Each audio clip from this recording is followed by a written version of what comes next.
दुनिया में सबसे कठोर अगर कोई धातु है तो वो लोहा है, क्योंकि उसकी बंदूकें बन जाती है, गुप्ती बन जाती है, तलवार बन जाती है। उस तलवार से अपन दुनिया को काट सकते हैं। पर लोहा सोचे कि मैं सबसे ज्यादा कठोर, तो उससे कठोर है अग्नि। अग्नि लोहे को गला देती है।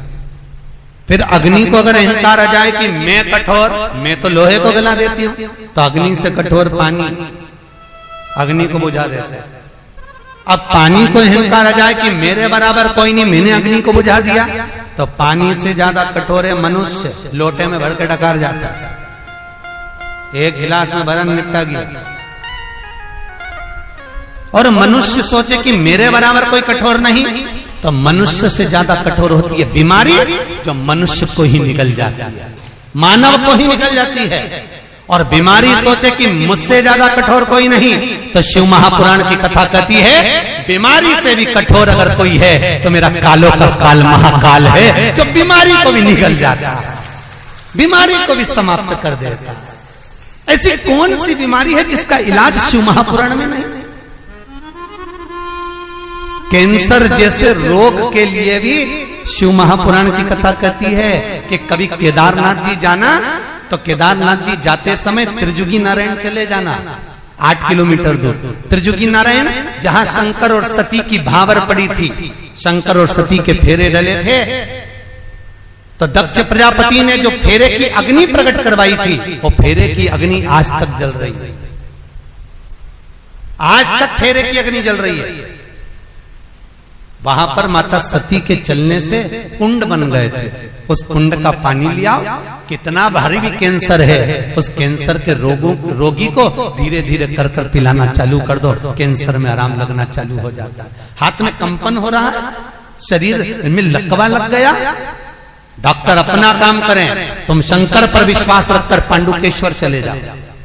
जहां शंकर भगवान ने पहली बार उत्तराखंड की भूमि पर शंकर भगवान का शिवलिंग प्रकट हुआ था, उस पांडुकेश्वर पर जाओ, शंकर के शिवलिंग में से पसीना निकलता है, क्योंकि ब्रह्मा और विष्णु ने घर्षण करा था, तो शिव के शरीर से पसीना बहता है, वहां एक कुंड में गिरता है। उस कुंड का पानी लिया, 5-7 दिन पिलाइए, हाथ का कंपन बंद हो जाएगा, लकवे की बीमारी समाप्त, शरीर वापिस काम करना। ऐसी कौन सी बीमारी है जो शंकर ना मिटाता?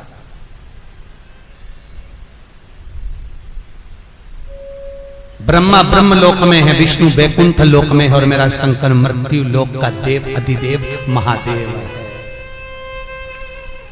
महादेव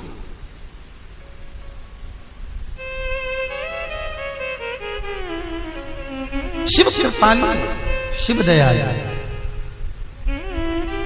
और कई लोग हैं जिन्होंने ये प्रयोग करा और कईयों को आराम भी मिला, बहुत लाभ। बस उस पर विश्वास रखना, भरोसा रखना। अगर विश्वास है तो भगवान है।